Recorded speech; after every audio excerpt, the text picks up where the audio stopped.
నిన్న నాకు తెలిసి మోదీ గారు ఇథియోపియా పోయిండ్రు. అక్కడ డైరెక్ట్ ప్రైమ్ మినిస్టరే ఆయనని ఆహ్వానం బలగనికి వచ్చిండ్రు. ఇద్దరు కలిసి కార్లో పోయినరు. ఈ స్ట్రాటజిక్ టూర్ గిట్లా మనం తీసుకొని చూస్తే ఫ్రెండ్స్, జార్డన్, ఇథియోపియా ఇంకా ఒమన్, ఇది ప్యూర్లీ ఒక 3 హంగులాల డిజైన్ చేయబడ్డది. ఒకటి డిప్లొమసీ, ఒకటి సప్లై చైన్, ఇంకొకటి సెక్యూరిటీ.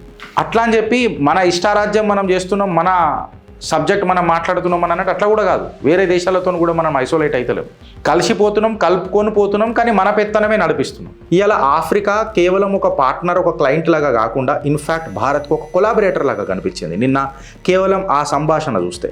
రెడ్ సీ యాక్సెస్ మనకి ఇథియోపియా నుంచి దొరుకుతుంది.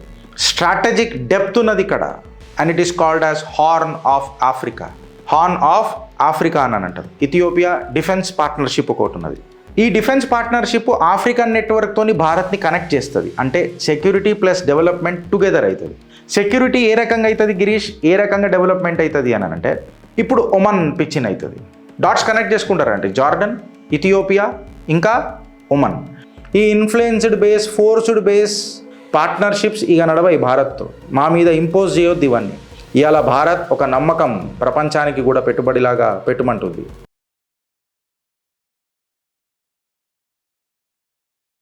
నిన్న మనం మాట్లాడుకున్నాం, దేశ ప్రధాని జార్డన్, ఇథియోపియా అండ్ ఒమన్. ఈ వీక్ మొత్తం ఆయన అక్కడ బిజీ ఉంటాడు, తిరుగుతాడు. నిన్న మనం జార్డన్ గురించి మాట్లాడుకున్నాం, అండ్ వై జార్డన్ మనకు గల్ఫ్ నేషన్స్తో బ్రిడ్జ్ అవుతుంది అని చెప్పి నిన్న మనం మాట్లాడుకున్నాం. నిన్న నాకు తెలిసి మోదీ గారు ఇథియోపియా పోయినరు. అక్కడ డైరెక్ట్ ప్రైమ్ మినిస్టరే ఆయనని ఆహ్వానం బలగనికి వచ్చిండ్రు. ఇద్దరు కలిసి కార్లో పోయినరు. ఇంకొకటి అన్డిసైడెడ్ ఏవైతే స్టాప్స్ ఉంటాయో, అంటే ప్రోటోకాల్లో లేని మ్యూజియం, సైన్స్ మ్యూజియం అవన్నీ విజిట్ చేసిండ్రు. ఈ స్ట్రాటజిక్ టూర్ గిట్లా మనం తీసుకొని చూస్తే ఫ్రెండ్స్, జార్డన్, ఇథియోపియా ఇంకా ఒమన్, ఇది ప్యూర్లీ ఒక 3 హంగులాల డిజైన్ చేయబడ్డది. ఒకటి డిప్లొమసీ, ఒకటి సప్లై చైన్, ఇంకొకటి సెక్యూరిటీ. ఇండియా ఇవాళ ఒక ట్రస్టెడ్ పవర్ అయిపోయింది గ్లోబల్ జియో పాలిటిక్స్లో. భారత్ని తప్ప వేరే దేశాన్ని నమ్మాలనంటే దేశాలకు కూడా భయం అవుతున్నది. ఎందుకంటే భారత్ ఒకటే సేఫ్ అని చెప్పాలకు అర్థమైంది. ఈ టూర్ అంత కీలకం మనకు ఎందుకు అని చెప్తే, ఇవాళ భారత్ ఒక కొత్త ఏజ్లోకి ఎంటర్ అయింది ఫ్రెండ్స్. ఒక కొత్త కొత్త వయసులోకి ఎంటర్ అయింది అని అనుకుందాం. ఏ వయసులోకి ఎంటర్ అయింది గిరీష్ అని అంటే, ఎనర్జీ అండ్ ఫుడ్, వెపన్స్, ఇవన్నిట్లలో భారత్ ఇవాళ ఒక పెద్ద తోపుతురుం అయిపోయింది. ఈ ఆయిల్ అలయన్సెస్ ఏవైతే వెనకటికి నడుస్తున్నాయో గల్ఫ్ దేశాల నుంచి, అవి వీక్ అయిపోయినాయి. ఇన్ఫ్యాక్ట్ చెప్పాలంటే గల్ఫ్ దేశాలతో కూడా వేరే దేశాలు చేతులు కలపాలంటే కొంచెం భయపడ్డారు. ట్రస్ట్ డెఫిషియట్ అయింది. అక్కడ భారత్ పెద్దపీట వేస్తుంది. ఇవాళ భారత్ యొక్క పొజిషన్ స్టేబుల్ అవుతుంది, రిలయబుల్ కూడా అవుతుంది, నమ్మకంగా కూడా ముంగటికి పోతుంది. ఇవాళ భారత్ యొక్క ఫారిన్ పాలసీ ఏదైతే ఉంటుంది కదా, దాని డిఎన్ఏ మనం డీకోడ్ చేసి చూస్తే, నరేంద్ర దామోదర్ దాస్ మోదీ గారు ప్రమాణ స్వీకారం చేసిన తర్వాత ఇట్లా చూస్తే, మనము ఎవరికి గులాంలు అవుతలేం. మన స్ట్రాటజిక్ అటానమీ మనం పెట్టుకొని పోతున్నాం. అట్లా అని చెప్పి మన ఇష్టారాజ్యం మనం చేస్తున్నాం, మన సబ్జెక్ట్ మనం మాట్లాడుతున్నాం అని అన్నట్టు అట్లా కూడా కాదు. వేరే దేశాలతో కూడా మనం ఐసోలేట్ అవుతలేం, కలిసిపోతున్నాం, కలుపుకొని పోతున్నాం, కానీ మన పెత్తనమే నడిపిస్తున్నాం. ఈ మల్టీ అలైన్మెంట్ అంటారు దీన్ని కేవలం రాజకీయం అని అన్నారు. ఈ వ్యాపారం ఒక దగ్గర చేస్తున్నాము, సెక్యూరిటీ ఒక దగ్గర చేస్తున్నాము, ఇన్ఫ్యాక్ట్ చెప్పాలంటే కూటనీతి అంటాం మనం, డిప్లొమసీ, దీన్ని కూడా మనం కలుపుకొని పోతున్నాం. ఇవాళ భారత్ యొక్క కవచం ఏమున్నది మొత్తం ఈ సెక్యూరిటీ, డిప్లొమసీ, ఇంకా ఇన్ఫ్యాక్ట్ చెప్పాలనంటే ఈ సప్లై చైన్స్లలో అంటే భారత్ యొక్క సెక్యూరిటీ, భారత్ యొక్క ఎదుగుతున్న స్టెబిలిటీ పవర్, అదే పెట్టుబడి అవుతున్నది ఇవాళ ప్రతి ఒక్క మీటింగ్లో. జార్డన్ మనం ఆల్రెడీ మాట్లాడుకున్నాం, ఒక క్వైట్ స్ట్రాటజిక్ బ్రిడ్జ్ అది. ఏషియా, యూరోప్ ఇంకా ఆఫ్రికాని కలిపే ఒక కొత్త బ్రిడ్జ్ అది. లాజిస్టిక్ ఇంకా డిప్లొమాటిక్ హబ్ తయారవుతున్నది ఇప్పుడు మనం జార్డన్తో మాట్లాడి. ఈ వొలటైల్ ఏషియాకి అదొక నిజంగా చెప్పాలంటే ఒక ప్లస్ పాయింట్ అవుతున్నది. మనకు జార్డన్ ఇప్పుడే కాదు, దశాబ్దాల వారీగా ఒక ట్రస్టెడ్ పార్ట్నర్. అక్కడ రిజిమ్ చేంజ్లు ఇట్లా ఏం జరిగాయి, అడ్డమైన పంచాయతీలు అక్కడ ఏమి ఉండవు, సేఫ్ సైడ్గా మూవ్ అవుతూ ఉంటుంది జార్డన్. భారత్ని కూడా ఎందుకు ఇష్టపడుతుంది జార్డన్ అంటే, మనము బ్యాలెన్స్ చేసినాం, వరల్డ్ పవర్లా మనం బ్యాలెన్స్ చేసినాం. ఇవాళ India, middle east, Europe economic corridor, IMEC అని అంటారు. India, middle east, Europe economic కారిడార్లో మాట్లాడితే భారత్ ఈ కారిడార్కి ఒక ఫ్యూచర్ లాగా చూస్తుంది. జార్డన్ ఇక్కడ మనను ఒక క్రిటికల్ ట్రాన్స్పోర్ట్ మోడ్ పార్ట్నర్ లాగా చూస్తుంది. ట్రాన్స్పరెంట్ ట్రేడ్ రూట్స్కి కొత్త దారి భారత్తోనే సాధ్యం, భారత్తోనే స్థిరంగా ఉంటాయని చెప్పి భావిస్తుంది. ఇప్పుడు మనం ఇథియోపియా కాడికి వద్దాం. ఇథియోపియా కాడికి వచ్చినప్పుడు ఇప్పటిదాకా ఈ దేశానికి ఏ భారత ప్రధాని కూడా విజిట్ కాలే. The first ever prime minister who has visited to Ethiopia is Shri Narendra Damodar Das Modi, నా ప్రధాని. అది అంతే స్వాగతం కూడా పలికిండ్రు వాళ్ళు. అక్కడ ప్రైమ్ మినిస్టర్ అబీ అహ్మద్ కూడా వచ్చి పర్సనల్గా ప్రోటోకాల్స్ అన్ని బ్రేక్ చేసి ఆయననే రిసీవ్ చేసుకున్నాడు మోదీని.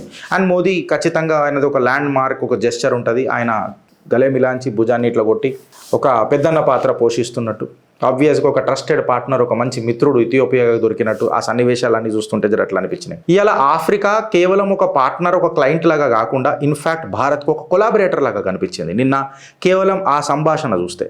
ఇక్కడ డిప్లొమసీ కంటే ఎక్కువ ఆప్యాయత కనిపించింది, ఆ అనుబంధం కనిపించింది, ఆ అనుభూతి భారతీయులకు వ్యక్తమైనట్టు అనిపించింది.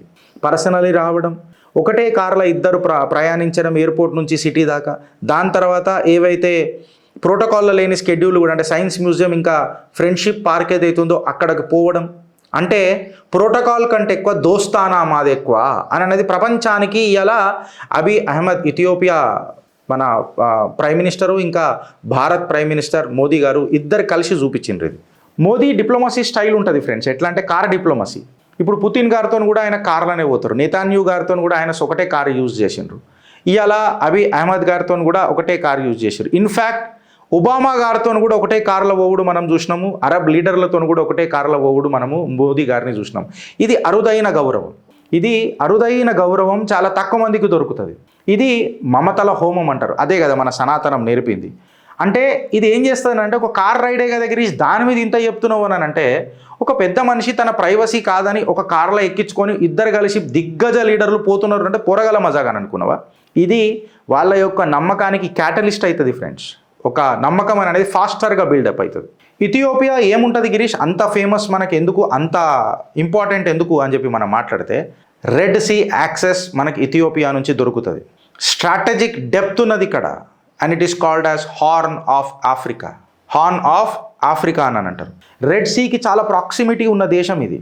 ఇండియా యొక్క సముద్రపు వ్యాపారమే తీసుకోండి, లేకపోతే సెక్యూరిటీ నావల్ అరేంజ్మెంట్స్ తీసుకోండి, ఒక స్ట్రాటజిక్ పాయింట్ అవుతుంది ఇథియోపియా.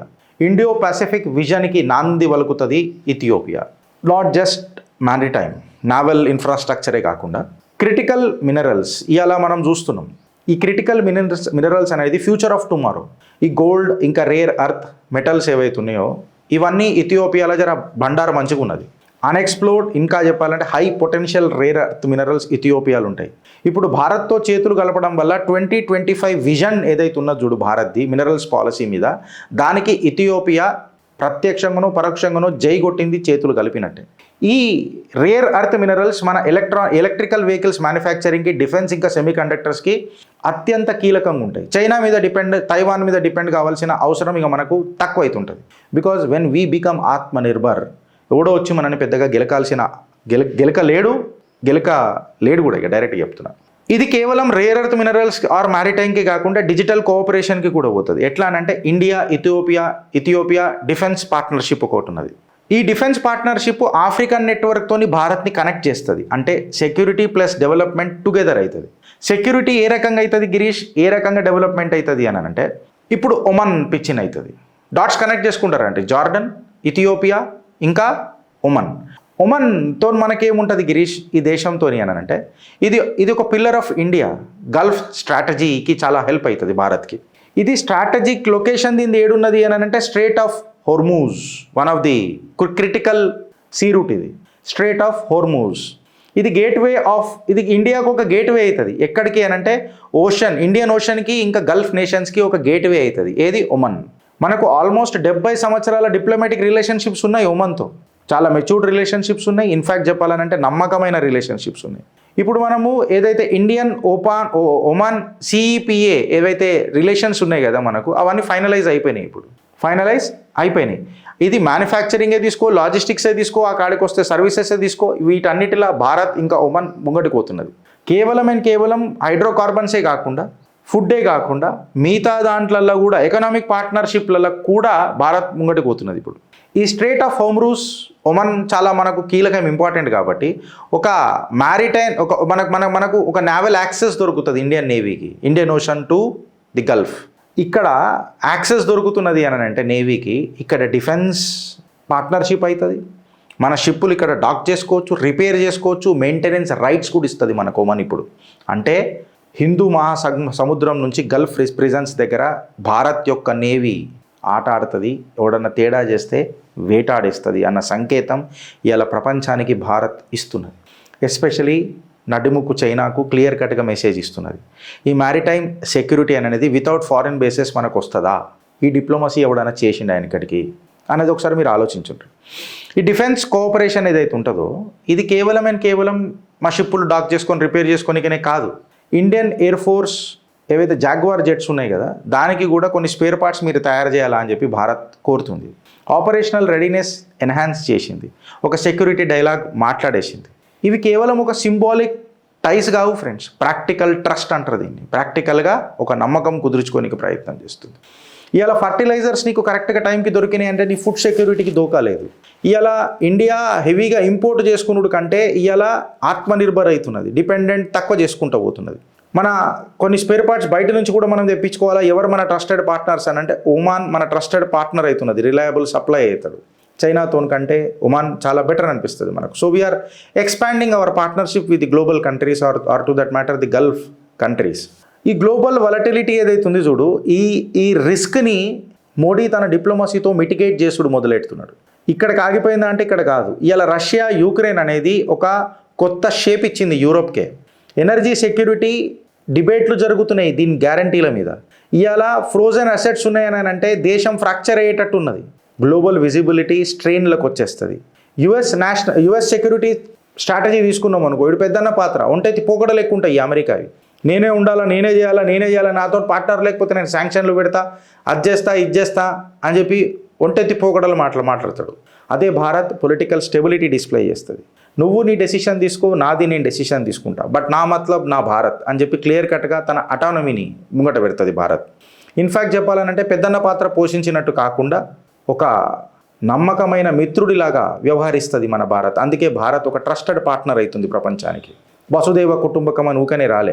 ఇన్ఫ్యాక్ట్ చెప్పాలనంటే ఇద్దరం డిపెండ్ అవుదాం, విన్ విన్ సిచ్యువేషన్ క్రియేట్ చేద్దాం, అంతేగాని ఒక ఎమర్జెన్సీ ఎంగేజ్మెంట్ అనేది మన ఇద్దరి మధ్యలో ఉండొద్దు అని చెప్పి క్లియర్ కట్గా చెప్తారు. సో ఈ జార్డన్, ఇథియోపియా ఇంకా ఒమన్ ట్రిప్ ఈ వీక్ మొత్తంలో ప్రధానమంత్రి మోదీ గారు ప్రపంచానికి మెసేజ్ భారత్ నుంచి ఏమిస్తున్నారు అని అంటే, మా ప్లానింగ్ దశాబ్దాల వారీగా గట్టిగా ఉన్నది, గట్టిగా ఇంకా పటిష్టంగా కాబోతుంది భారత్. మా సప్లై చైన్స్ సెక్యూర్డ్ అవుతున్నాయి, మా యొక్క నమ్మకం ప్రపంచ దేశాలలో పెరుగుతున్నది, తరుగుతలేదు. ఈ influenced base, forced base partnerships ఇక నడవై భారత్తో, మా మీద ఇంపోజ్ చేయొద్దు ఇవన్నీ. ఇవాళ భారత్ ఒక నమ్మకం ప్రపంచానికి కూడా పెట్టుబడిలాగా పెట్టమంటుంది. Non alignment to the strategic leadership లాగా భారత్ డిస్ప్లే అయింది. ఒక రీజనల్ ప్లేయర్ కాదు, ఇవాళ గ్లోబల్ స్టెబిలైజర్గా భారత్ మిగిలింది. ఒకప్పుడు సైలెంట్ ఉన్న భారత్ ఇవాళ కాన్ఫిడెంట్గా ముంగడికి పోతున్నది. ఇవాళ ఇండియా నాకు పవర్ ఉన్నది అని చెప్పి విర్రవీగదు. ఇన్ఫ్యాక్ట్ చెప్పాలనంటే కాన్ఫిడెన్స్ చూపిస్తుంది అవసరం వచ్చినప్పుడు, సిచ్యువేషన్ వచ్చినప్పుడు.